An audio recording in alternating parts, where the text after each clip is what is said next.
지금 면접 보러 온 게 설마 너야? 네. 엄마, 대신 왔어요.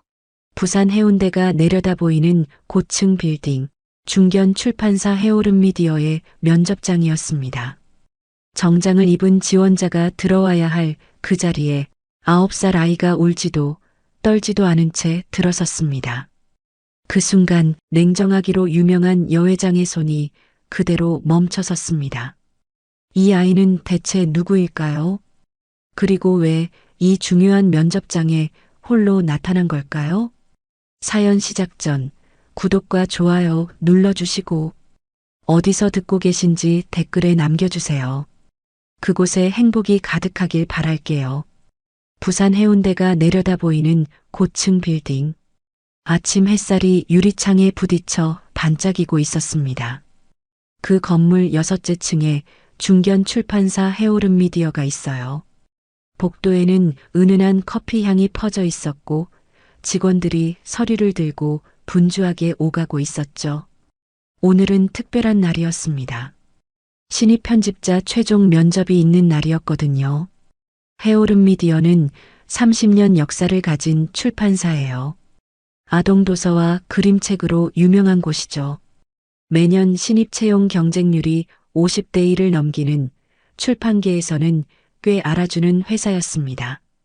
회의실 상석에는 65살의 여회장 서영이 앉아 있었습니다. 검은색 정장에 진주 귀걸이, 단정하게 뒤로 넘긴 머리카락. 손톱에는 매니큐어 하나 바르지 않았지만 그 손가락에서 느껴지는 힘은 누구도 무시할 수 없었어요. 30년 넘게 이 회사를 일궈온 사람다운 위엄이 온몸에서 풍겼죠. 서영은 면접 서류를 훑어보며 펜을 돌리고 있었습니다. 안경 너머로 날카로운 눈빛이 서류 위를 훑었어요. 양옆으로 인사팀장과 편집국장이 자리했고요. 두 사람 모두 등을 꼿꼿이 세우고 서영의 눈치를 살피고 있었습니다. 벽에 걸린 시계가 10시를 가리켰습니다. 인사팀장이 조심스럽게 입을 열었어요. 회장님, 첫 번째 지원자 들어오겠습니다. 서영은 고개를 끄덕였습니다. 서류에 적힌 이름은 이정아, 36살, 전직 도서관 사서였어요. 7년간 어린이 도서관에서 일했고 아동도서 편집 보조직에 지원한 사람이었습니다. 회의실 문 앞에서 노크 소리가 들렸습니다. 그런데 문이 열리고 들어온 건 정장을 입은 어른이 아니었습니다. 작은 백팩을 맨 아이였어요. 반팔 티셔츠에 청바지를 입은 남자아이가 회의실 한가운데 서 있었습니다. 9살쯤 되어 보였어요. 모든 시선이 아이에게 쏠렸어요. 인사팀장이 의자에서 벌떡 일어났습니다. 꼬마야. 여긴 면접장이야. 부모님 어디 계시니? 아이는 놀라지 않았습니다. 오히려 침착하게 허리를 숙여 인사했어요. 90도로 꺾인 정중한 인사였죠. 안녕하세요. 저는 김민재라고 합니다. 엄마가 오다가 사고가 났어요. 그래서 제가 대신 왔습니다. 목소리가 떨리지 않았습니다. 낯선 어른 4명이 지켜보는 앞에서 9살짜리 아이가 또박또박 말하고 있었어요. 보통 아이라면 울거나 쭈뼛거렸을 텐데 이 아이는 달랐습니다. 서영은 펜을 내려놓았어요. 천천히 안경을 벗고 아이를 바라봤습니다. 눈을 가늘게 뜨고 아이를 위에서 아래로 훑었어요. 낡은 백팩, 구겨진 티셔츠. 서영의 입꼬리가 살짝 내려갔습니다. 대신 온다고 면접이 되는 건 아니야. 목소리가 차가웠습니다. 하지만 아이는 움찔하지 않았어요. 백팩 지퍼를 열더니 서류 봉투를 꺼냈습니다. 알아요. 근데 엄마가 꼭 전해달라고 했어요. 이거요. 아이가 봉투를 내밀었습니다. 두 손으로 공손하게 들고 있었어요. 서영은 받지 않았습니다. 그냥 아이를 내려다보고만 있었죠. 그때 회의실 문이 다시 열렸어요. 62살의 경비반장 경태가 급하게 들어왔습니다. 이마에 땀이 맺혀 있었어요. 경태는 창립 초기부터 해오름 미디어를 지켜온 사람이에요. 30년 전 서영이 작은 사무실 하나로 출판사를 시작했을 때부터 함께했습니다. 서영이 유일하게 반말을 허락한 직원이기도 했고요. 경태가 서영에게 다가가 낮은 목소리로 말했습니다. 서영아, 1층에서 연락 왔어. 이 아이 보호자가 병원으로 실려갔대. 횡단보도에서 교통사고래. 회의실이 조용해졌습니다. 서영의 눈이 커졌어요. 뭐라고? 아이는 여전히 봉투를 들고 서 있었습니다. 표정에 변화가 없었어요. 엄마가 사고로 병원에 실려갔다는데 울지 않고 침착하게 서 있으니 그게 오히려 이상해 보였죠. 서영이 아이에게 물었습니다. 엄마 다친 거 알고 온 거야? 네. 119 아저씨가 전화해줬어요. 그런데 왜 병원 안 가고 여기 왔어? 아이가 잠시 멈칫했습니다. 처음으로 눈빛이 흔들렸어요. 하지만 금방 다시 또박또박 대답했습니다. 엄마가 그랬어요. 여기 먼저 가래요. 이거 꼭 전해야 한다고요. 아이의 목소리는 또박또박했습니다. 하지만 서영은 알아챘어요. 봉투를 쥔 손가락이 하얗게 질려 있다는 걸요. 손등에 핏줄이 붉어져 있었습니다. 작은 손이 봉투를 너무 꽉 쥐고 있었던 거예요. 무섭고 불안한 걸 꾹 참고 있는 거였습니다. 9살짜리 아이가 엄마가 사고 났다는 소식을 듣고도 울지 않으려고 이를 악물고 있는 거였어요. 서영의 눈빛이 미세하게 흔들렸습니다. 차갑던 표정에 금이 가는 것 같았어요. 경태가 조심스럽게 말했습니다. 내가 로비에서 돌볼게. 보호자 연락 올 때까지만. 서영은 대답하지 않았습니다. 아이를 바라보고 있었어요. 아이도 서영을 올려다봤습니다.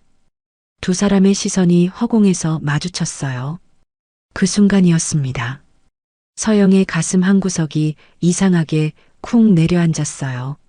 심장이 한 박자 건너뛴 것 같았습니다. 아이의 눈빛이 어딘가 낯익었거든요. 검고 깊은 눈동자, 눈꼬리가 살짝 올라간 모양, 누군가를 똑바로 바라볼 때 미세하게 고개를 기울이는 버릇. 어디서 봤는지 떠오르지 않았습니다. 하지만 분명 아는 눈빛이었어요. 서영은 고개를 돌렸어요. 불편한 감정을 떨쳐내려는 듯 손을 내저었습니다. 그래, 데리고 나가. 경태가 아이의 어깨에 손을 얹었어요.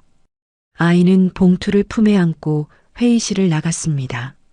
문이 닫히기 전 아이가 한번 뒤를 돌아봤어요. 서영과 눈이 마주쳤습니다. 그리고 문이 닫혔습니다. 인사팀장이 헛기침을 했어요. 참 황당한 일이 다 있네요. 면접은 어떻게 할까요? 다음 지원자부터 진행해. 서영의 목소리는 평소처럼 단호했습니다. 하지만 서류를 집어드는 손끝이 미세하게 떨렸어요. 면접은 계속됐습니다. 서영은 질문을 던지고 고개를 끄덕이고 메모를 했습니다. 평소와 다를 게 없었죠. 하지만 서영의 머릿속에는 계속 그 아이의 눈빛이 어른거렸습니다. 그 눈, 분명 어디선가 봤어요. 언제였더라? 누구였더라? 서영은 애써 생각을 지웠습니다. 그냥 우연의 일치일 거라고 스스로에게 말했죠. 면접이 끝나고 회의실을 나설 때 서영은 엘리베이터 앞에서 잠깐 멈춰 섰습니다. 1층 로비가 보이는 유리창 너머로 소파에 앉아 있는 작은 뒷모습이 보였어요. 경태가 옆에 서서 지켜보고 있었고요. 서영은 그 모습을 잠깐 바라봤습니다. 그리고 고개를 돌려 엘리베이터에 올라탔어요. 하지만 그녀는 아직 몰랐습니다. 방금 스쳐 지나간 그 아이가 15년간 묻어두었던 상처를 다시 꺼내게 될 거라는 거리요. 그리고 그 하얀 봉투 안에 무엇이 들었는지도요. 회의실 안에는 숨막히는 정적만이 감돌고 있었어요. 냉철하기로 소문난 서영의 눈빛이 아이를 향해 박혔지만 민재는 그 시선을 피하지 않았습니다. 오히려 그 맑고 깊은 눈동자로 서영을 똑바로 올려다보고 있었죠. 마치 이 자리에 서 있는 것이 자신에게 주어진 운명이라도 되는 것처럼 아이는 미동조차 하지 않았습니다. 서영은 미간을 찌푸리며 책상 위에 놓인 만년필을 톡톡 두드렸습니다. 규칙적으로 울리는 그 소리가 불안한 사람들의 심장 박동처럼 회의실을 채웠어요. 보통의 아이라면 울음을 터뜨리거나 엄마를 찾으며 떼를 썼을 상황이었으니까요. 하지만 민재는 달랐습니다. 그 의연함이 서영의 신경을 묘하게 긁어대고 있었죠. 이 아이를 어떻게 내보내야 할까 서영은 고민했습니다. 그냥 내쫓기에는 아이가 가진 그 묘한 기운이 마음에 걸렸고 받아주기에는 이곳은 엄연한 회사였습니다. 그때 서영의 손이 무의식적으로 옆에 놓인 테스트용 원고로 향했습니다. 그것은 신입 편집자들의 감각을 확인하기 위해 준비해 둔 꽤 난이도가 있는 동화 원고였어요. 서영이 턱짓으로 원고를 가리키며 차갑게 말했습니다. 글씨는 읽을 줄 아니 읽을 줄 알면 이거 한번 읽어봐. 내가 여기 있어도 되는지 아닌지 그걸로 결정하마. 인사팀장이 당황하여 서영을 쳐다봤습니다. 회장님, 9살짜리 아이한테 그건 좀. 하지만 서영은 손을 들어 제지했어요. 그녀의 계산은 간단했습니다.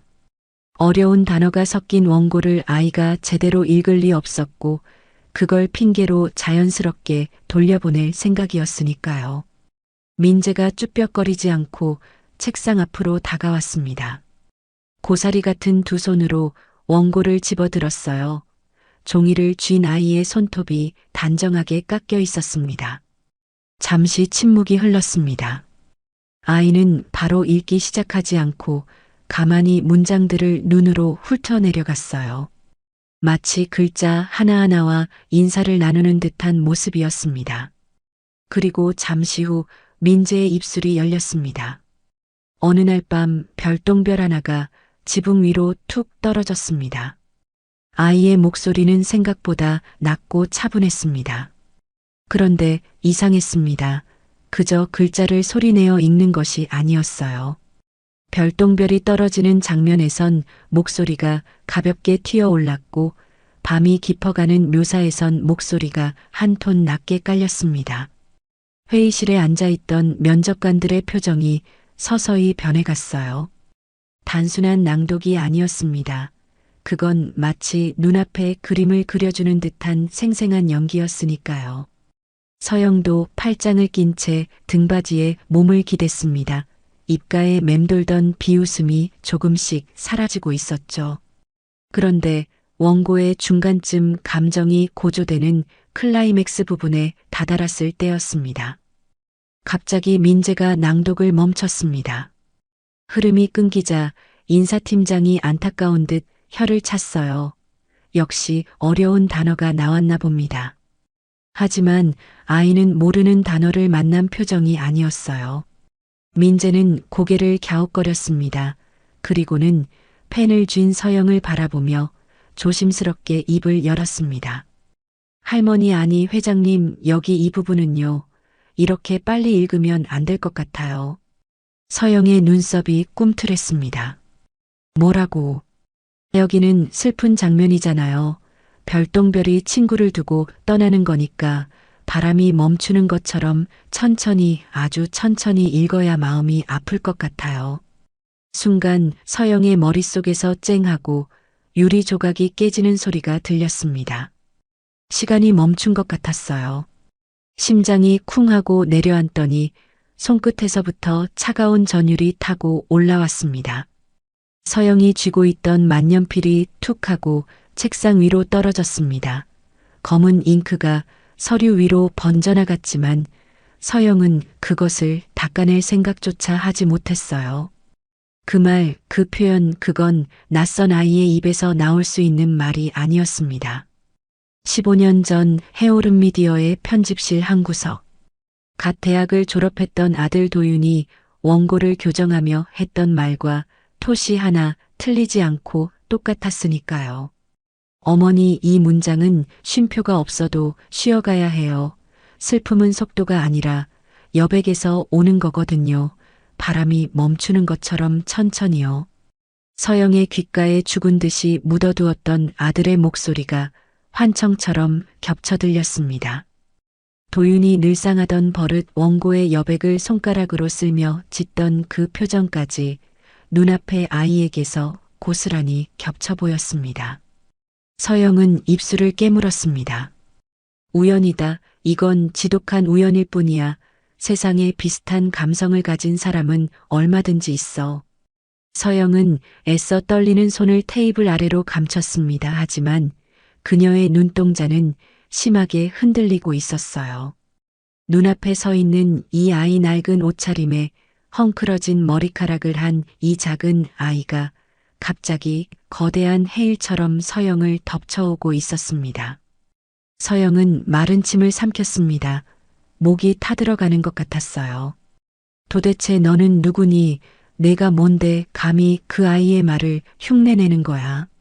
속에서 뜨거운 것이 치밀어 올랐지만 서영은 차마 그 말을 뱉지 못했습니다. 그저 아이를 뚫어지게 바라볼 뿐이었죠. 민재는 영문을 모른 채 서영이 떨어뜨린 만년필을 바라보고 있었습니다. 잉크가 번지는 종이 위로 설명할 수 없는 긴장감이 감돌았습니다. 그것은 단순한 면접장의 긴장감이 아니었어요. 30년을 버텨온 서영의 철옹성 같은 마음에 미세하지만 분명한 균열이 시작되는 순간이었습니다. 서영은 떨리는 목소리를 감추려 일부러 더 차갑게 물었습니다. 누가 가르쳐줬니? 그렇게 읽으라고 누가 시켰어? 서영의 날카로운 질문에 회의실의 공기가 다시 한번 얼어붙었습니다. 하지만 서영의 눈빛 속에는 분노보다 더 깊은 두려움 섞인 호기심이 일렁이고 있었습니다.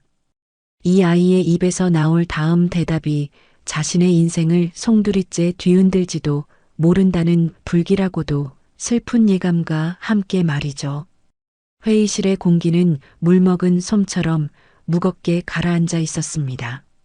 서영의 거칠어진 숨소리만이 고요를 위태롭게 흔들고 있었죠. 민재가 내민 낡은 봉투 그 누런 종이 위에는 세월의 무게가 고스란히 내려앉아 있었습니다. 서영은 마치 불덩이를 대하듯 뒷걸음질 쳤지만 시선만은 봉투에서 떼지 못했습니다. 눈을 감아버리고 싶었습니다. 도망치고 싶었습니다. 하지만 그럴 수 없었습니다. 봉투 오른쪽 하단에 찍힌 빛바랜 붉은색 로고. 그것은 서영의 젊은 날이자 치열했던 과거의 증거였으니까요. 30년 전 단칸방 사무실에서 밤을 새워가며 직접 디자인했던 해오름의 첫 얼굴. 이제는 회사 창고 깊은 곳에서도 찾기 힘든 그 봉투가 어째서 9살 꼬마의 가방에서 나온 걸까요? 받아주세요. 아빠가 이건 절대 버리면 안 된다고 했어요. 보물이라고 했거든요. 민재의 목소리가 다시 한번 서영의 가슴을 파고들었습니다. 보물. 그 한마디에 서영의 굳은 표정에 실금 같은 균열이 갔습니다. 자신을 버리고 떠난 아들이 어미의 회사가 찍힌 봉투를 보물처럼 간직하고 있었다니. 도무지 앞뒤가 맞지 않는 상황에 서영은 혼란스러웠습니다. 민재는 서영의 눈치를 살피며 한 걸음 더 다가왔습니다. 아빠가 그랬어요. 나중에 혹시라도 엄마가 많이 바빠지면 여기로 오라고요. 해오름이라는 곳에 가면 이걸 알아봐주는 분이 꼭 있을 거라고요.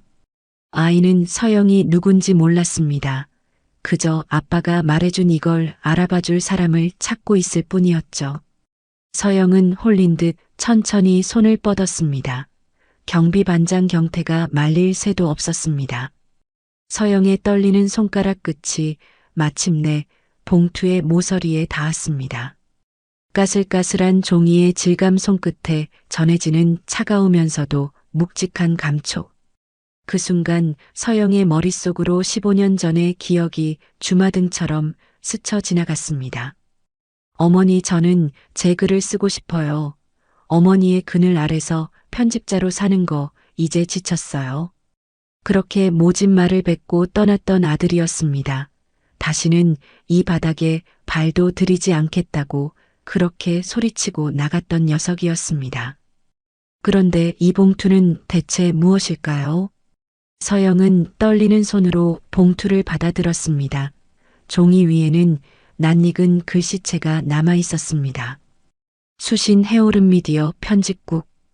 볼펜똥이 뭉개진 흔적까지 선명한 도윤의 글씨였습니다. 서영의 심장이 덜컥 내려앉았습니다. 꾹꾹 눌러 쓴 글씨에서 망설임과 간절함이 동시에 느껴졌기 때문입니다.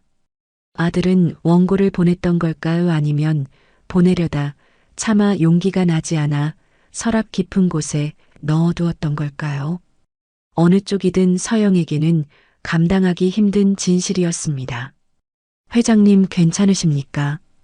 인사팀장이 조심스럽게 물었지만 서영은 대답할 수 없었습니다.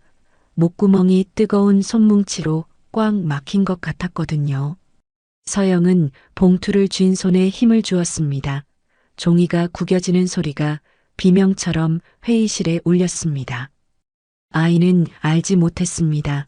자신이 건넨 이 낡은 종이 뭉치가 눈앞에 있는 회장님의 가슴을 얼마나 아프게 후벼 파고 있는지 말이죠.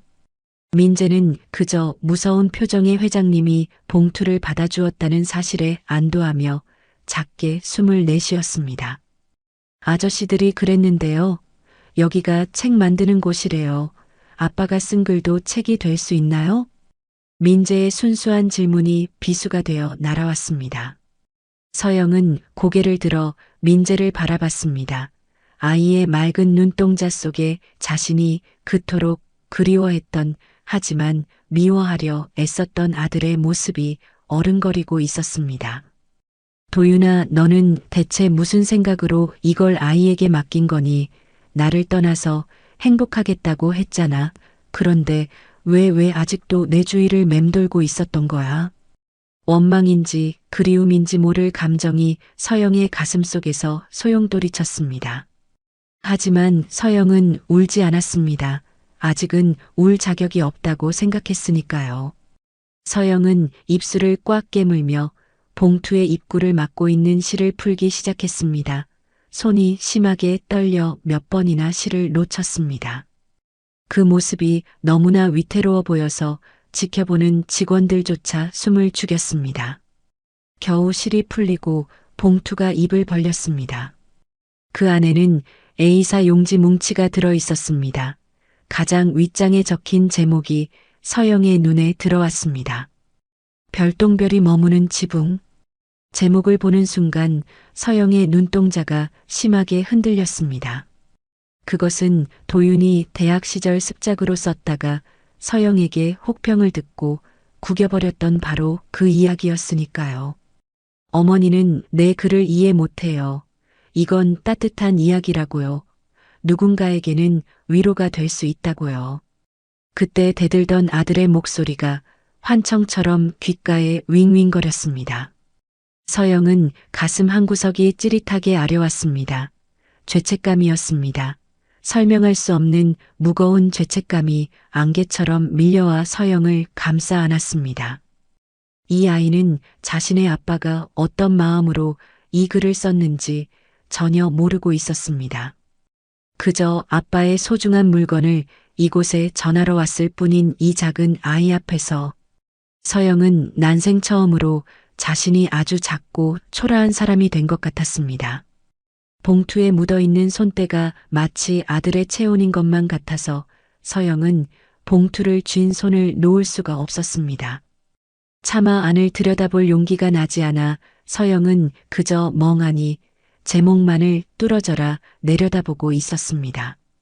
침묵이 길어지자 민재가 조그만 목소리로 물었습니다.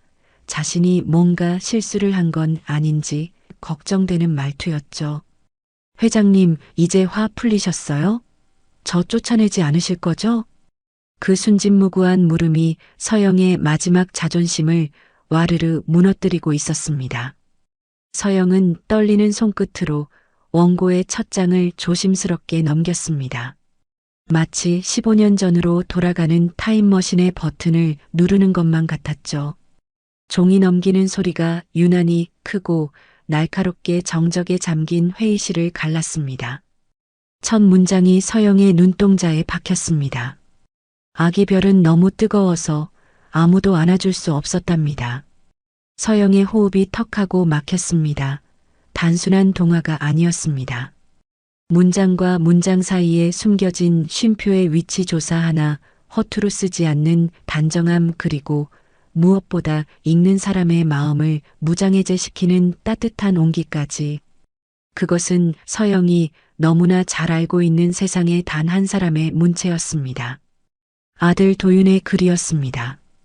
서영은 믿을 수가 없어 빠르게 다음 장을 넘겼습니다. 아니, 믿고 싶지 않아서 필사적으로 부정할 거리를 찾고 있었는지도 모릅니다. 하지만 페이지를 넘길수록 서영의 절망은 깊어졌습니다. 원고 곳곳에는 도윤의 습관이 고스란히 묻어 있었으니까요.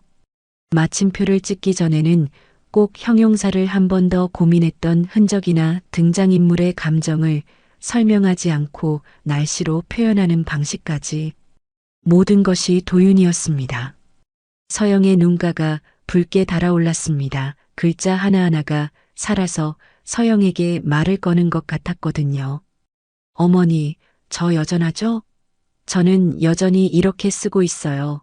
어머니가 그토록 싫어했던 돈 안 되는 따뜻한 이야기만 쓰고 있다고요. 서영은 어지러움을 느꼈습니다. 눈앞의 활자들이 춤을 추듯 일렁였습니다. 이건 말도 안 돼. 도윤이는 떠났어. 나랑은 끝난 인연이야. 그런데 왜 이제 와서? 서영은 고개를 세차게 저었습니다. 이 감정에 휩쓸려서는 안 된다고, 이성적으로 판단해야 한다고 스스로를 채찍질했습니다. 만약 이 원고를 인정해버리면 자신이 지난 15년간 품어왔던 아들에 대한 원망과 분노가 모두 무너져 내릴 것 같았기 때문입니다. 그것은 서영이 버틸 수 있는 마지막 자존심이자 방어막이었습니다. 서영은 탁 소리가 나도록 원고를 책상 위에 내려놓았습니다. 그리고 차갑게 굳은 얼굴로 민재를 내려다보았습니다. 일부러 더 매몰차고 냉정한 표정을 지었습니다.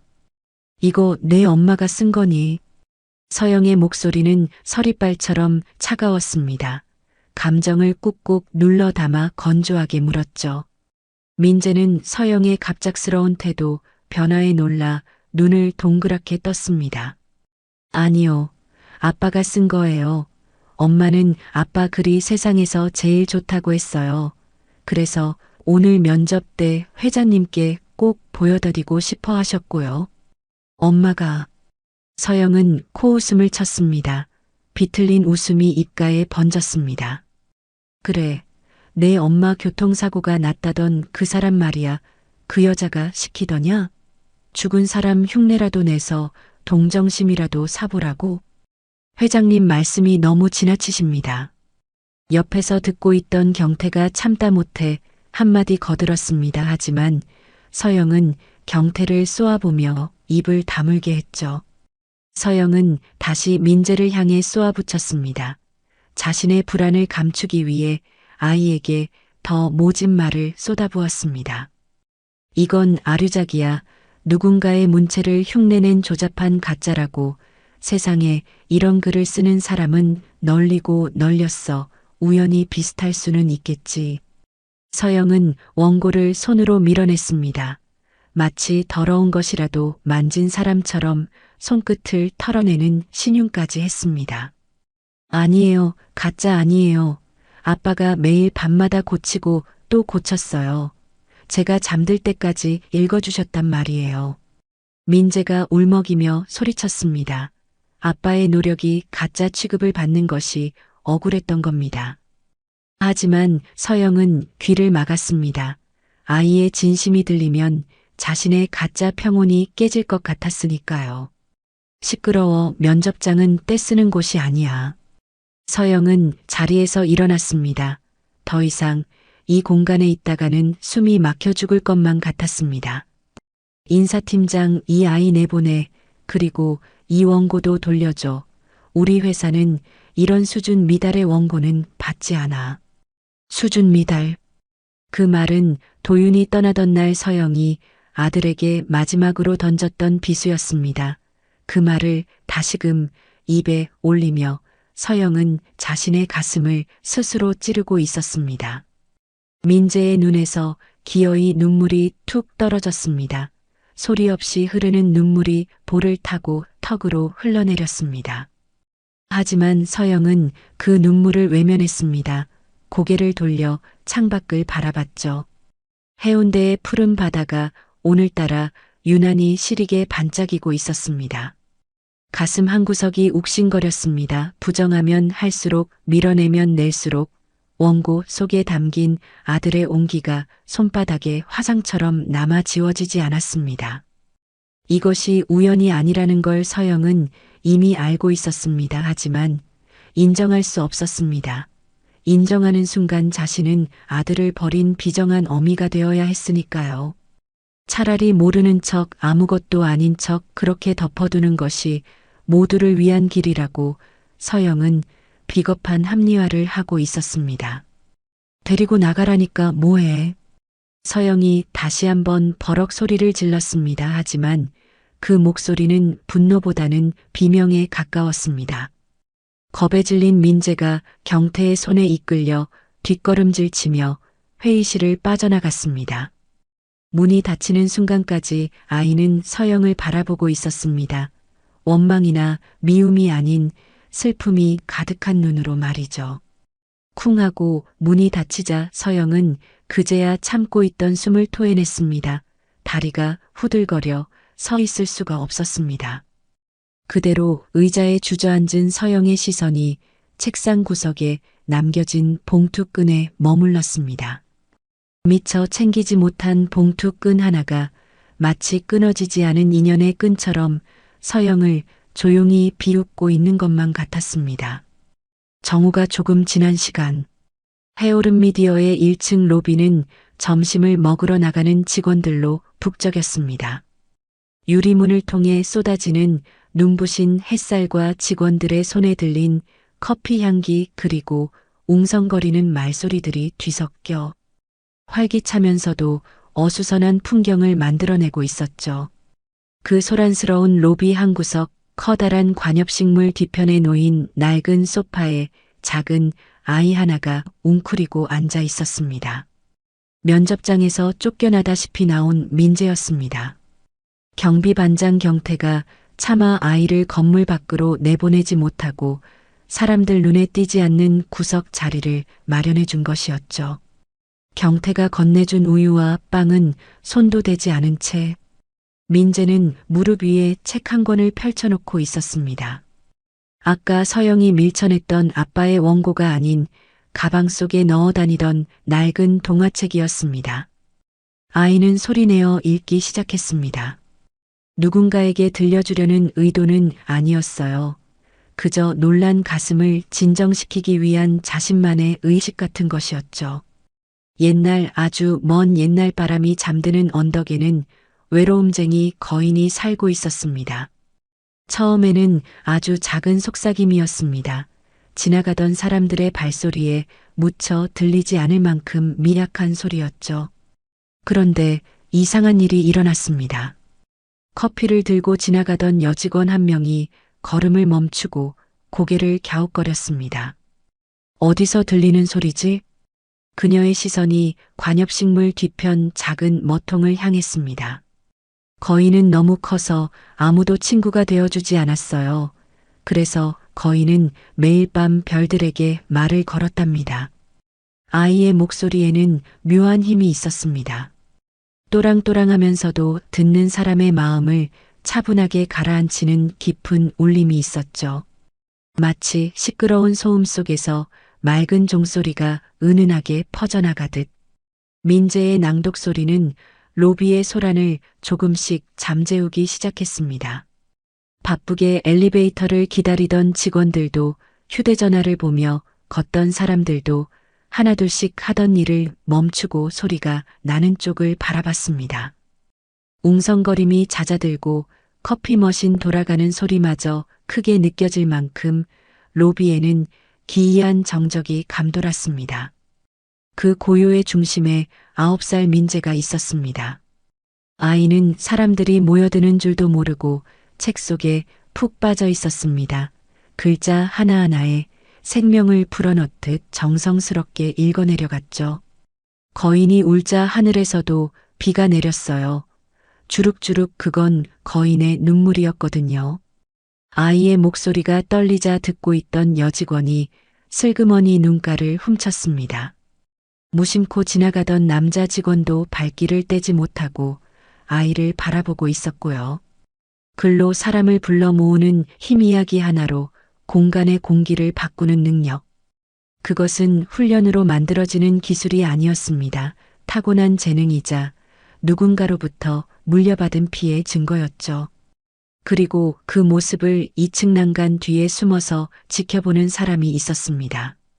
서영이었습니다.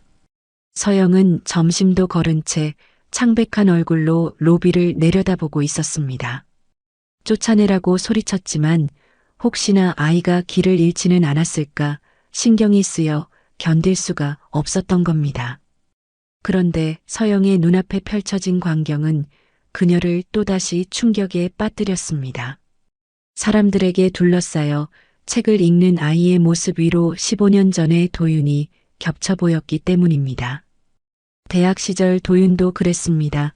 동아리방에서 혹은 공원 벤치에서 도윤이 책을 읽기 시작하면 지나가던 사람들이 홀린 듯 멈춰 서곤 했었죠. 사람의 마음을 움직이는 건 화려한 기교가 아니야. 진심이 담긴 목소리지 그게 우리 도윤이의 재능이야. 남편이 살아생전 입이 닳도록 칭찬했던 아들의 그 천부적인 재능이 저 작은 아이에게 고스란히 이어져 있었습니다. 서영은 난간을 잡은 손에 힘을 주었습니다. 손마디가 하얗게 질릴 정도로 꽉 쥐었죠. 가슴이 벅차오르는 동시에 견딜 수 없는 패배감이 밀려왔습니다. 인정하지 않으려 발버둥 쳤는데 저 아이는 온몸으로 증명하고 있었습니다. 자신이 김도윤의 아들이라는 것을, 해오름의 핏줄이라는 것을 말이죠. 저기 꼬마야, 그 다음은 어떻게 되니? 낭독이 잠시 멈추자 한 직원이 참지 못하고 물었습니다. 주변에서 작은 웃음소리가 터져 나왔지만 그것은 비웃음이 아닌 따뜻한 호응이었습니다. 민재가 고개를 들어 사람들을 바라봤습니다. 수많은 눈동자가 자신을 향해 따뜻하게 빛나고 있었죠. 아까 회의실에서의 차가운 시선과는 전혀 다른 온기였습니다. 아이는 수줍게 웃으며 다시 책을 읽기 시작했습니다. 그 미소가 도윤의 수줍던 미소와 너무나 닮아 있어서 서영은 입술을 깨물어야 했습니다. 당장 내려가서 아이를 안아주고 싶었습니다. 내 손주라고 할머니가 미안했다고 그렇게 말하며 등을 토닥여주고 싶었습니다. 하지만 서영의 발은 바닥에 본드라도 붙인 듯 떨어지지 않았습니다. 지금 내려가면 자신의 과오를 인정해야 했습니다. 아들을 몰아세워 내쫓았던 그날의 선택이 틀렸음을 시인해야 했습니다. 서영은 그럴 용기가 없었습니다. 30년 동안 한 번도 틀린 적 없다고 믿어온 완벽주의자 회장 서영에게 실패를 인정하는 것은 죽기보다 힘든 일이었으니까요. 저 아이는 나를 벌주러 온 게 분명해. 서영은 씁쓸하게 중얼거렸습니다. 로비 가득 울려 퍼지는 아이의 맑은 목소리가 서영에게는 아픈 회초리처럼 느껴졌습니다. 사람들은 아이의 목소리에 위로를 받고 있었지만 단 한 사람 서영만은 그 위로에 동참할 수 없었습니다. 자신이 만든 높은 성벽 안에 갇혀 철저하게 고립되어 있었으니까요. 그때였습니다. 경태가 누군가와 통화를 하더니 급하게 아이에게 다가가는 모습이 보였습니다. 아마도 병원에서 연락이 온 모양이었습니다. 민재가 책을 덮고 벌떡 일어났습니다. 사람들이 아쉬운 탄성을 내뱉으며 길을 터주었습니다. 아이는 꾸벅 인사를 하고 경태를 따라 회전문을 빠져나갔습니다. 아이가 사라진 로비에는 여전히 그 목소리의 여운이 맴돌고 있었습니다. 직원들은 금방 흩어지지 않고 아이의 이야기를 하며 삼삼오오 모여 있었죠. 서영은 아이의 뒷모습이 완전히 사라질 때까지 눈을 떼지 못했습니다. 작은 등이 유난히 쓸쓸해 보였습니다. 아빠의 부탁을 들어주지 못한 채 빈손으로 돌아가는 아이의 발걸음이 얼마나 무거울지 짐작이 갔기 때문입니다. 서영은 천천히 몸을 돌렸습니다. 사무실로 돌아가야 했지만 다리가 말을 듣지 않았습니다. 가슴 한가운데 뻥 뚫린 구멍으로 찬바람이 숭숭 들어오는 것만 같았습니다. 그 구멍을 메울 수 있는 건 오직 하나뿐이라는 걸 알면서도 서영은 애써 외면하며 엘리베이터 버튼을 눌렀습니다. 하지만 서영은 몰랐습니다. 자신이 도망치려 할수록 운명은 더 짓궂게 서영의 발목을 잡을 준비를 하고 있다는 것을요. 엘리베이터 거울 속에 비친 서영의 눈가가 자신도 모르는 사이에 붉게 젖어들고 있었습니다. 어둠이 짙게 깔린 회장실. 창밖으로 해운대의 화려한 야경이 펼쳐져 있었지만 서영은 등지고 앉아 있었습니다. 그녀의 책상 위에는 노란 서류 봉투 하나가 놓여 있었습니다. 아까 민재가 주고 간 낡은 봉투가 아니었습니다. 조금 전 비서실장이 조심스럽게 놓고 나간 아들 김도윤에 대한 조사 보고서였습니다. 서영은 한참 동안 봉투를 노려만 보았습니다. 마치 그 안에 시한폭탄이라도 들어있는 것처럼 손을 대지 못하고 망설였죠. 손끝이 차갑게 식어 있었습니다. 심장은 불규칙하게 뛰고 있었고요. 이 봉투를 열면 지난 15년의 세월이 판도라의 상자처럼 열릴 것을 알았기 때문입니다. 하지만 언제까지고 피할 수는 없었습니다. 서영은 떨리는 손으로 봉투를 집어들었습니다. 종이를 찢는 소리가 적막한 사무실을 날카롭게 갈랐습니다. 봉투 안에서 나온 것은 몇 장의 서류와 사진들이었습니다. 서영의 시선이 가장 먼저 꽂힌 곳은 도윤의 최근 거주지 주소였습니다. 부산광역시 해운대구. 서영의 눈동자가 거칠게 흔들렸습니다. 숨이 턱하고 막혀왔습니다. 부산 그것도 해운대. 서영의 회사가 있는 바로 이 건물에서 불가차로 20분 거리였습니다. 아들은 미국에 있었던 것도 오지에 있었던 것도 아니었습니다. 서영이 매일 출퇴근하며 지나다니던 그 길 어딘가에 도윤이 살고 있었던 겁니다. 서영은 믿을 수가 없어 서류를 다시 한번 확인했습니다. 하지만 활자는 잔인할 만큼 명확했습니다. 도윤은 15년 전 집을 나간 뒤 단 한 번도 부산을 떠나지 않았습니다. 서영의 지척에서 숨을 쉬고 밥을 먹고 아이를 낳아 기르고 있었습니다. 서영의 입에서 허탈한 웃음이 터져 나왔습니다. 20분 거리라고? 겨우 20분 거리에 살면서 15년 동안 전화 한 통을 안 했어? 웃음은 곧 신음으로 바뀌었습니다. 가슴속에서 뜨거운 무언가가 울컥 치밀어 올랐습니다. 그것은 그리움이 아니었습니다. 뼈아픈 배신감이었습니다. 서영은 늘 상상해왔습니다. 아들이 너무 멀리 살아서 혹은 먹고 살기가 너무 힘들어서 그래서 연락을 못하는 것이라고요. 언젠가 성공해서 떳떳해지면 그때는 웃으면서 찾아올 거라고 그렇게 스스로를 위로하며 기다려왔습니다. 하지만 현실은 달랐습니다. 도윤은 연락을 못한 게 아니었습니다. 안 한 것이었습니다.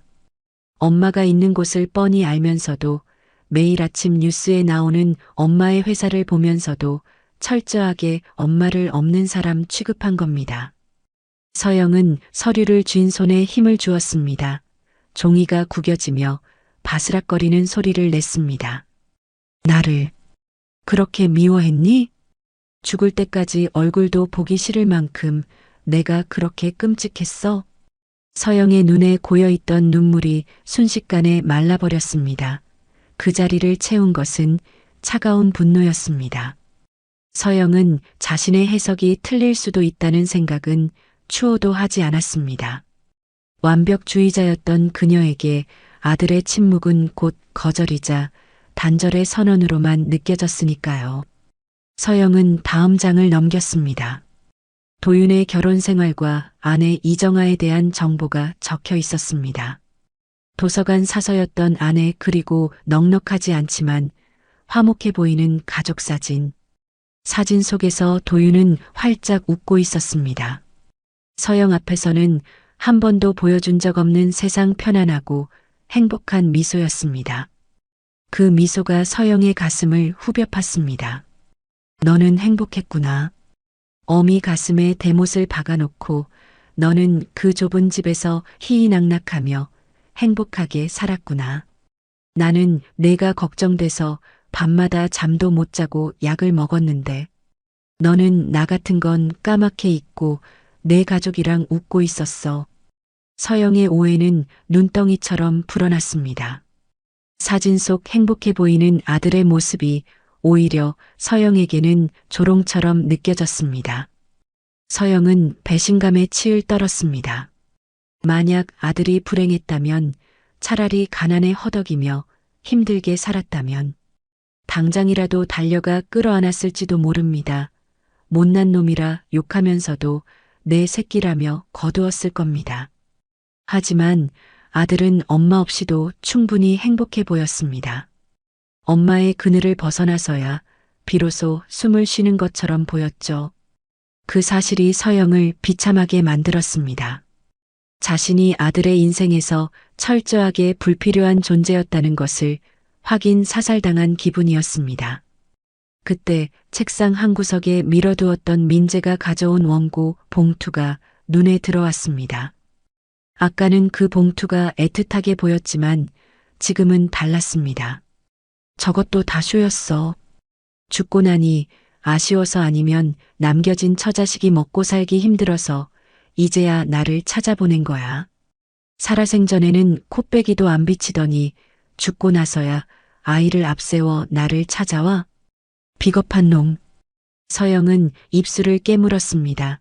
입안에서 비릿한 피맛이 느껴졌습니다.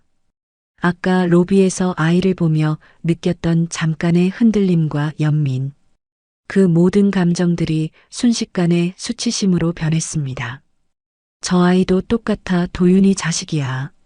제 아비가 나를 어떻게 생각했는지 뻔히 알면서 저렇게 뻔뻔하게 찾아온 거야. 서영은 인터폰을 눌렀습니다.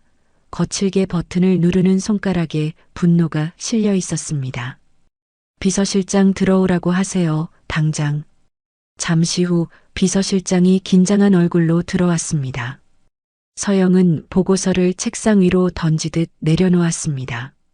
그리고 얼음장처럼 차가운 목소리로 지시했습니다.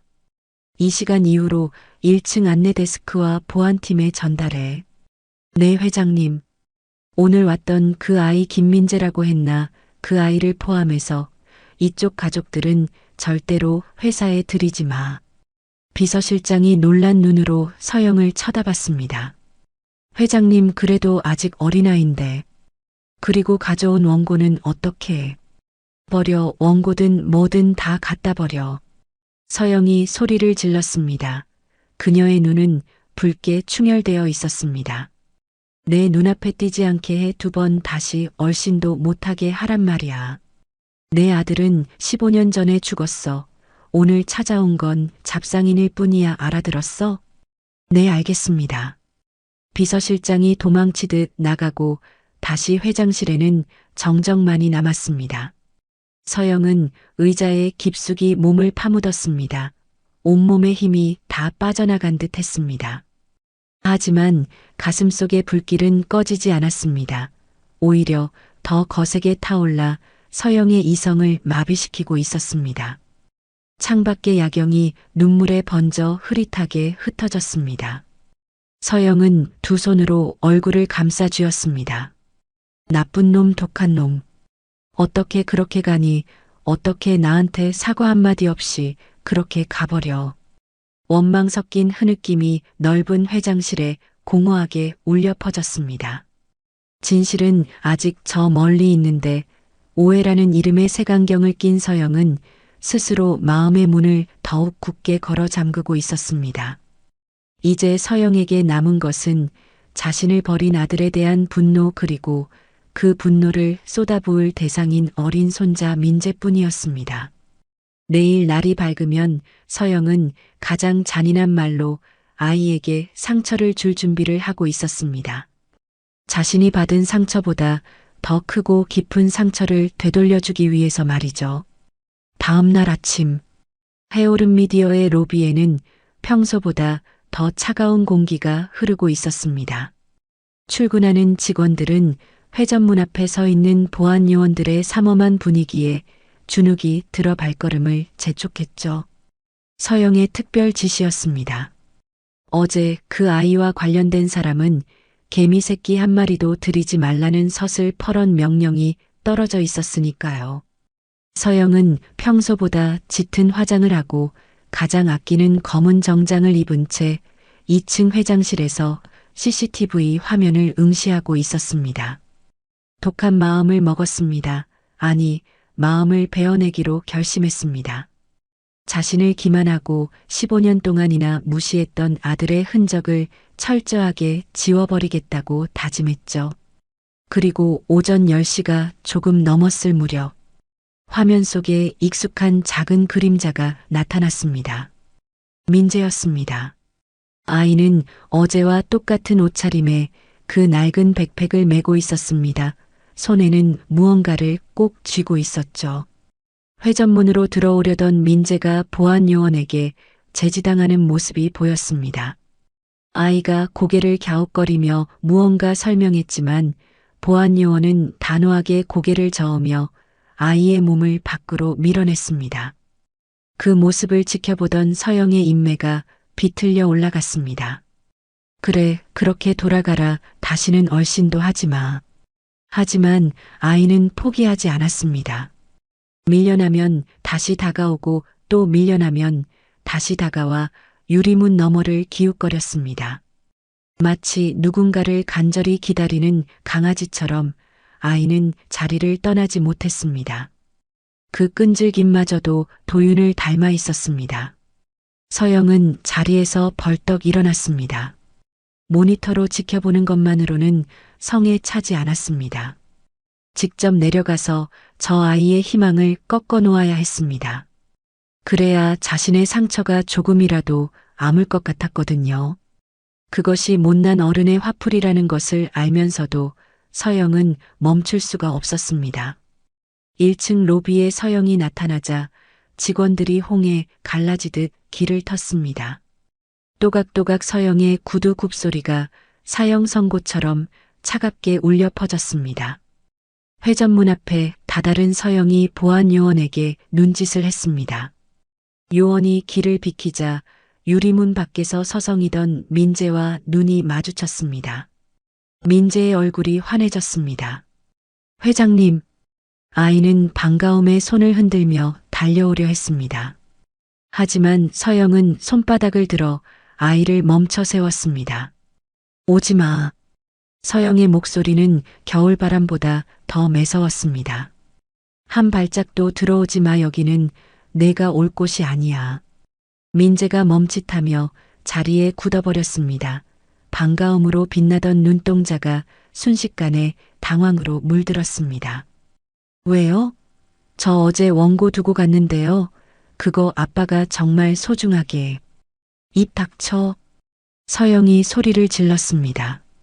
로비에 있던 모든 시선이 서영에게 꽂혔습니다. 하지만 서영은 개의치 않았습니다. 누가 내 아빠야, 누가 소중하대. 그따위 쓰레기 같은 원고 이미 쓰레기통에 처박은 지 오래야. 너희 아빠라는 사람 나한테는 아무것도 아니야. 기억하고 싶지도 않은 남이라고. 서영은 가슴속에 맺혀있던 독서를 기관총처럼 쏘아댔습니다. 어제 확인한 조사보고서의 내용이 자꾸만 떠올라 서영을 더 잔인하게 만들고 있었습니다. 20분 거리에 살면서도 연락 한 번 없던 괘씸한 아들 나를 무시하고 행복하게 살았던 아들. 그 아들에 대한 복수를 아무것도 모르는 손자에게 하고 있었던 겁니다. 민재의 눈에 그제야 눈물이 고였습니다. 아이는 서영의 말이 얼마나 무서운 뜻인지 정확히는 몰랐지만 그 속에 담긴 미움만은 본능적으로 느꼈으니까요. 가방에 있는 거 뭐야? 그것도 원고야? 가져가 필요 없으니까 당장 가져가서 태워버려. 서영이 아이의 손에 들린 것을 가리키며 소리쳤습니다. 하지만 민재가 쥐고 있던 건 원고가 아니었습니다. 꼬깃꼬깃 접힌 작은 쪽지와 편의점에서 파는 따뜻한 캔커피 하나였습니다.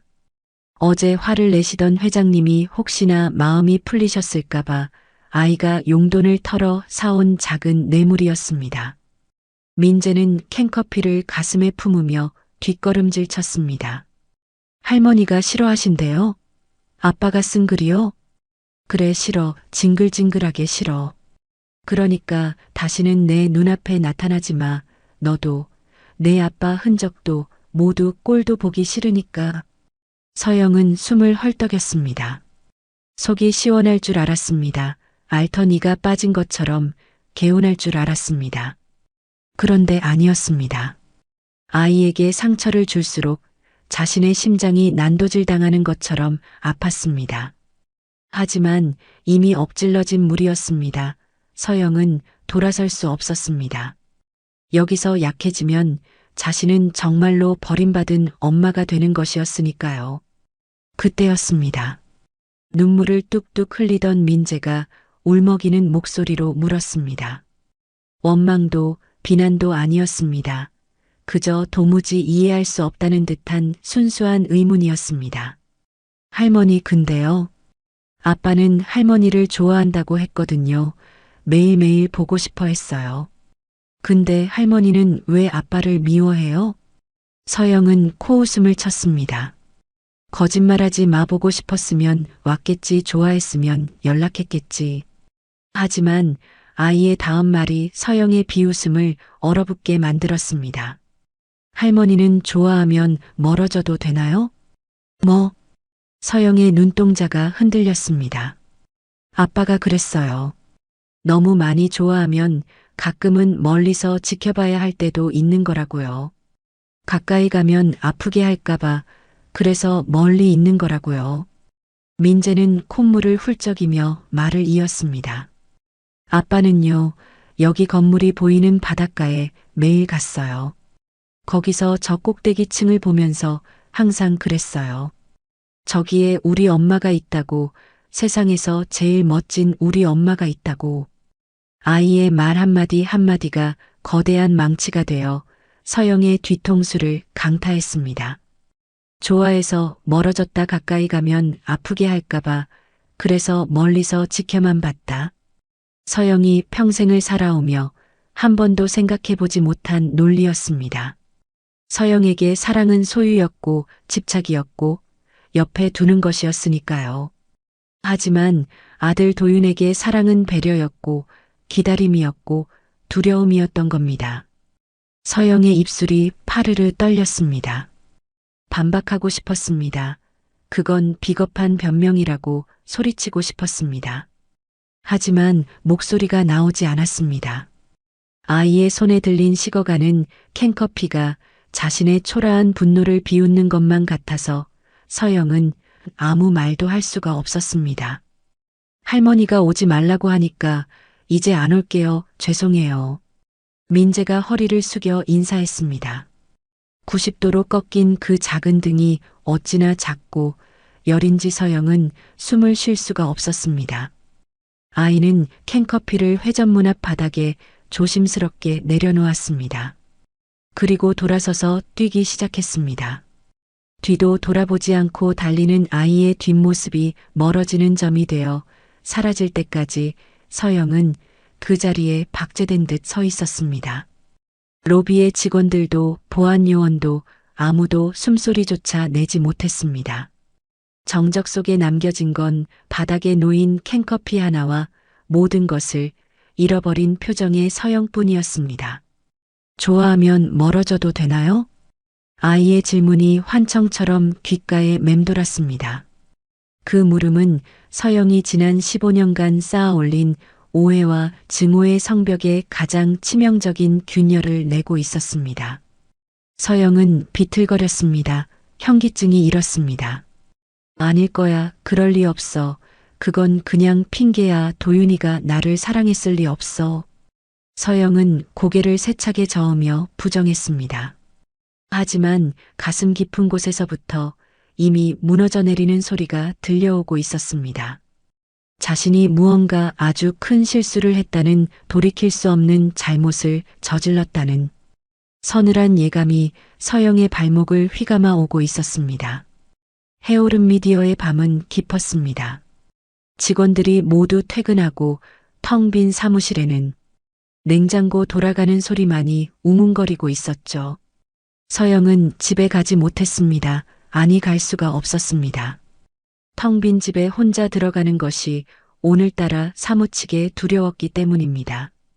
낮에 로비에서 있었던 일, 아이가 울면서 뛰어가던 뒷모습, 그리고 바닥에 덩그러니 놓여있던 식어버린 캔커피가 마치 잔상처럼 망막에 박혀 눈을 감아도 떠도 서영을 괴롭히고 있었거든요.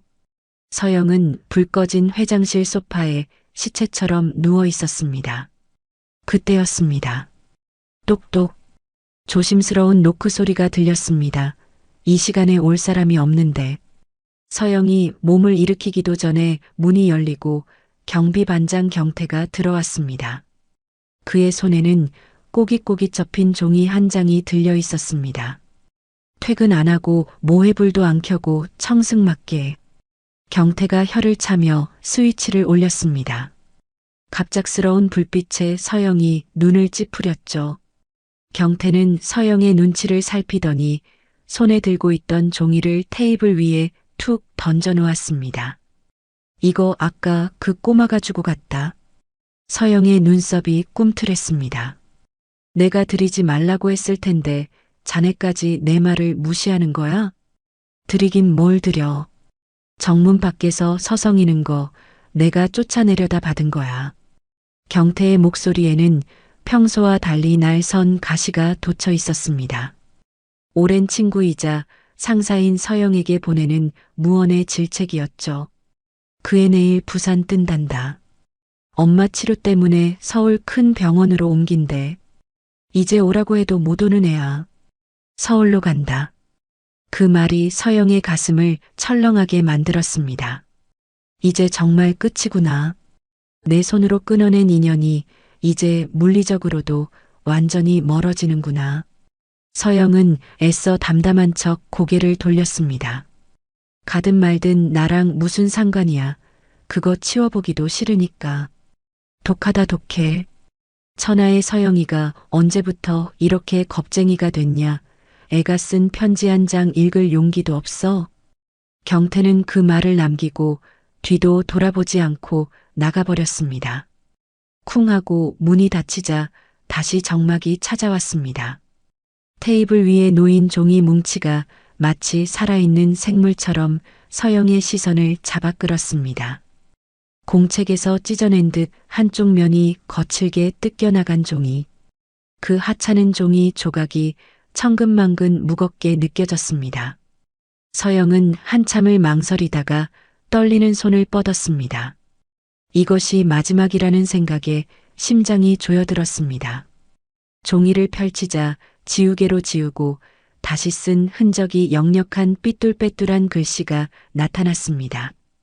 연필심이 뚝 부러진 자국, 눈물방울이 떨어져 번진 자국까지. 아이의 숨결이 그대로 묻어있는 편지였습니다. 할머니께. 첫 줄을 읽자마자 서영의 시야가 뿌옇게 흐려졌습니다. 할머니 안녕하세요. 저 민재예요. 아까는 죄송했어요. 할머니가 싫어하시는데 제가 자꾸 귀찮게 해서 죄송해요. 아빠가 그랬어요. 할머니는 세상에서 제일 바쁜 분이라서 시간을 뺏으면 안 된다고 했는데 제가 약속을 못 지켰어요. 서영은 입술을 깨물었습니다. 아이의 편지 그 어디에도 원망이나 미움은 없었습니다. 오직 자신의 잘못을 탓하는 순수한 사과뿐이었죠. 저 내일 이사 가요. 엄마 다리가 많이 아파서 서울 병원에 가야 한대요. 그래서 이제 여기 못 와요. 할머니 못 봐서 섭섭해요. 서영의 손이 떨리기 시작했습니다. 편지를 쥔 손가락 마디마디가 하얗게 질려갔습니다. 할머니 아빠가 옛날에 해준 말이 있는데요. 우리 할머니는 겨울 난로 같은 분이래요. 겉은 뜨거워서 가까이 가면 데일 수도 있지만 사실은 누구보다 따뜻한 분이라고요. 그래서 아빠는 할머니가 화를 내도 하나도 안 무섭대요. 그건 할머니가 마음이 뜨거워서 그런 거라고 했어요. 난로 겨울 난로. 서영은 숨을 들이켰습니다. 그것은 15년 전 도윤이 사춘기 시절 일기장에 적어두었던 표현이었습니다. 엄마는 난로 같다 너무 뜨거워서 다가갈 수 없지만 멀어지면 춥다. 그때는 그 말이 자신을 거부하는 말인 줄 알았습니다. 그런데 도윤은 그 말을 아들에게 이렇게 전해주고 있었던 겁니다. 따뜻한 사람이라고, 마음이 뜨거워서 그런 거라고. 아들은 단 한 번도 어미를 미워한 적이 없었던 걸까요? 그 오랜 세월 동안 서영을 그리워하며 아이에게 자랑해왔던 걸까요? 서영의 가슴 속에 쌓여있던 오해의 벽돌들이 와르르 무너져 내리는 소리가 들렸습니다. 편지의 마지막 줄은 어린아이의 서툰 글씨체로 더 꾹꾹 눌러 쓰여 있었습니다. 할머니가 저를 미워해도 저는 할머니가 좋아요. 아빠가 사랑하는 분이니까 저도 사랑해요. 건강하세요. 김민재 올림 마이너스. 툭. 서영의 눈에서 참았던 눈물이 떨어져 편지지 위로 번졌습니다. 사랑해요. 할머니가 좋아요. 세상에 태어나 처음 들어보는 손자의 고백이었습니다. 오늘 아침 쓰레기라고 소리치며 내쫓았던 그 아이가 자신에게 남긴 마지막 말은 사랑한다는 말이었습니다. 아. 서영의 입에서 짐승의 울음소리 같은 탄식이 터져 나왔습니다. 그것은 후회였습니다. 살이 찢어지는 듯한 고통스러운 후회였습니다. 내가 무슨 짓을 한 거지? 대체 내가 아이에게 무슨 짓을 한 거야? 서영은 편지를 가슴에 품고 소파 위로 무너져 내렸습니다. 아들의 진심을 외면하고 손자의 사랑마저 짓밟아버린 자신의 어리석음이 날카로운 칼이 되어 심장을 찔러댔습니다. 창밖에는 비가 내리기 시작했습니다. 유리창을 때리는 빗소리가 마치 민재의 울음소리처럼 들렸습니다. 서영은 밤새도록 편지를 읽고 또 읽었습니다. 글자 하나하나를 눈에 새기고 지우개 자국 하나하나를 손으로 쓸어보며 밤을 지새웠습니다. 하지만 아무리 울어도 시간은 되돌릴 수 없었습니다. 날이 밝으면 아이는 떠납니다. 영영 닿을 수 없는 곳으로. 자신이 밀어낸 거리만큼 멀리 떠나버릴 겁니다. 불면의 밤 서영은 난생 처음으로 신에게 기도했습니다. 제발 한 번만 기회를 달라고. 이대로 끝이 아니게 해달라고. 하지만 텅 빈 회장실에는 서영의 흐느낌만이 공허하게 메아리칠 뿐이었습니다. 그렇게 가장 늦게 도착한 진심이 서영의 밤을 하얗게 태우고 있었습니다. 비가 그친 다음 날 아침, 해운대의 하늘은 거짓말처럼 맑게 개어 있었습니다. 하지만 서영의 마음은 여전히 폭풍 우치는 밤바다 한가운데였습니다. 서영은 헝클어진 머리를 정리할 새도 없이 운전석에 올랐습니다. 평소라면 기사가 운전하는 뒷좌석에 앉아 우아하게 서류를 검토했을 시간이지만 지금 서영은 마치 무언가에 쫓기는 사람처럼 엑셀을 밟았습니다. 비서실장이 보내준 주소 보고서에 적혀 있던 그 낡은 빌라로 달려가는 길. 신호등이 붉은색으로 바뀔 때마다 서영은 핸들을 내려치며 애가 탔습니다. 제발 제발 아직 늦지 않았기를. 20분 거리 그 짧은 거리가 오늘따라 천리 길처럼 멀게만 느껴졌습니다. 빌라 앞에 도착했을 때 서영은 시동도 끄지 않고 차에서 뛰쳐내렸습니다. 하지만 야속하게도 반지하 방의 문은 굳게 잠겨 있었습니다. 문 앞에 내놓은 쓰레기 봉투들과 텅 빈 우편함만이 주인이 떠났음을 알리고 있었죠. 서영이 허망한 표정으로 서 있는데 옆집 문이 열리며 한 아주머니가 나왔습니다. 혹시 여기 살던 사람들 못 보셨나요? 아, 그 젊은 새댁이랑 꼬마요? 방금 나갔는데 서울 병원 간다고 기차역으로 갔어요. 근데 누구세요? 기차역 부산역이었습니다. 서영은 대답도 하지 못하고 다시 차에 올랐습니다. 심장이 터질 것만 같았습니다. 15년 전 아들 도윤이 떠날 때도 서영은 이렇게 달리지 않았습니다. 그때는 자존심이 앞서서 내가 이기나 해보자며 팔짱을 끼고 돌아섰었죠. 하지만 지금은 달랐습니다.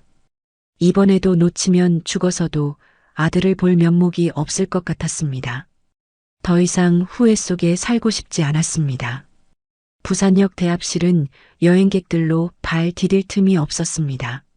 서영은 높은 구두 굽이 대리석 바닥에 부딪히며 내는 소음도 잊은 채 인파 속을 헤집고 다녔습니다. 민재야, 김민재. 목이 터져라 아이의 이름을 불렀습니다.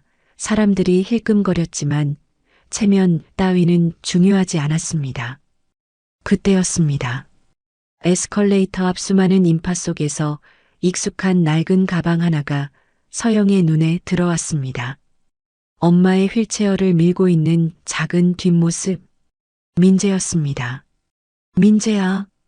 서영의 외침에 아이가 고개를 돌렸습니다. 서영을 발견한 민재의 눈이 휘둥그레졌습니다. 할머니? 아이는 믿기지 않는다는 표정으로 서영을 바라봤습니다. 서영은 숨을 헐떡이며 아이 앞으로 달려갔습니다. 다리가 풀려 그대로 바닥에 주저앉을 뻔했습니다. 휠체어에 앉아있던 여자가 놀란 눈으로 서영을 올려다봤습니다. 창백하지만 선한 인상의 여자 며느리 이정아였습니다. 회장님?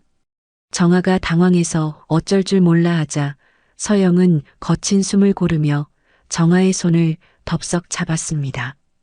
가지 마라. 네. 서울 가지 마. 아무데도 가지 마.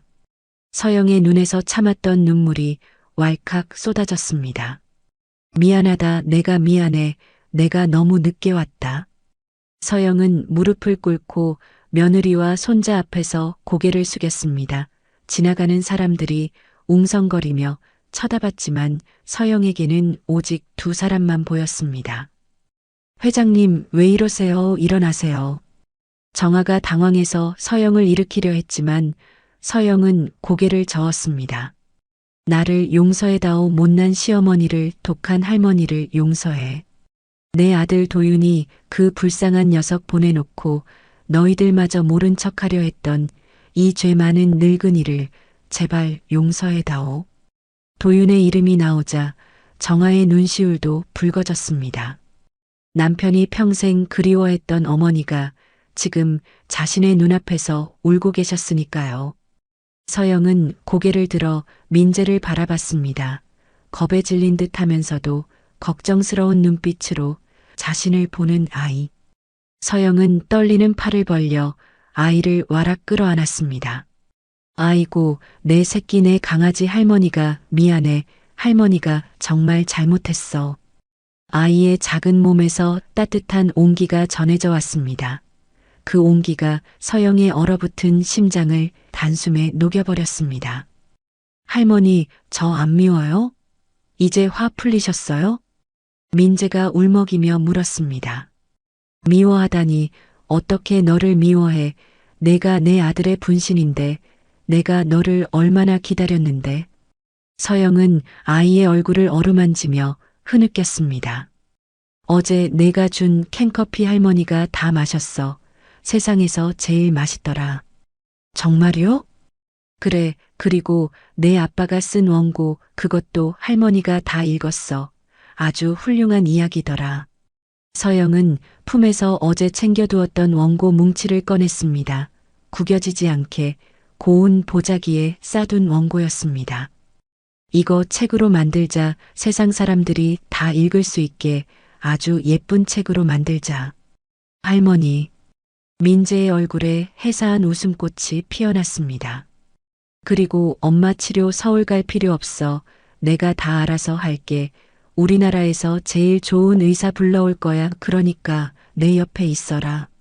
서영은 정아의 손을 다시 꼭 잡았습니다. 이제 그만 고생하고 이 못난 시어머니 곁에서 도윤이 이야기나 들려주렴. 그 녀석이 어떻게 살았는지, 어떤 밥을 좋아했는지 나한테 다 얘기해줘. 정아가 눈물을 뚝뚝 흘리며 고개를 끄덕였습니다. 어머니, 도윤 씨가 어머니 정말 많이 보고 싶어 했어요. 알아, 이제 다 알아. 그 미련한 녀석 마음 내가 너무 늦게 알아서 미안하다.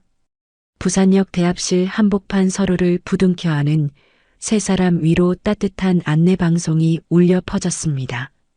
그것은 이별을 알리는 소리가 아니라 새로운 가족의 탄생을 알리는 축복처럼 들렸습니다. 몇 달 후, 해오름 미디어 사옥 1층 로비에는 대형 현수막이 걸렸습니다. 김도윤 작가 유고 동아지 별똥별이 머무는 지붕 출간 기념회. 단상 위에는 건강을 되찾아가는 며느리 정아와 말끔한 정장을 입은 손자 민재가 앉아 있었습니다. 그리고 그 옆에서 서영이 마이크를 잡고 있었죠. 그녀의 표정은 더 이상 차가운 얼음 마녀가 아니었습니다. 따뜻한 봄 햇살처럼 온화한 진짜 할머니의 얼굴이었습니다. 제 아들은 떠났지만 아들이 남긴 사랑은 이렇게 제 곁에 남았습니다. 서영이 민재를 바라보며 웃었습니다. 민재도 서영을 보며 환하게 웃어 보였습니다. 그 미소 속에 도윤이 살아 숨쉬고 있었습니다. 서영은 이제 알았습니다. 사랑은 멀리서 지켜보는 것이 아니라 체온을 나누고 서로를 안아주는 것이라는 거요. 아들이 가르쳐주고 손자가 일깨워준 그 소중한 진리를 서영은 남은 생동안 가슴 깊이 간직하며 살아갈 것입니다. 겨울 날로 갔던 서영의 마음에 비로소 따뜻한 봄이 찾아왔습니다. 오늘 들려드린 이야기 어떠셨나요? 부디 가슴 따뜻해지는 시간이 되셨기를 바랍니다. 영상이 마음에 드셨다면 구독과 좋아요 꼭 부탁드립니다. 여러분의 응원이 큰 힘이 됩니다. 늘 건강하세요. 감사합니다.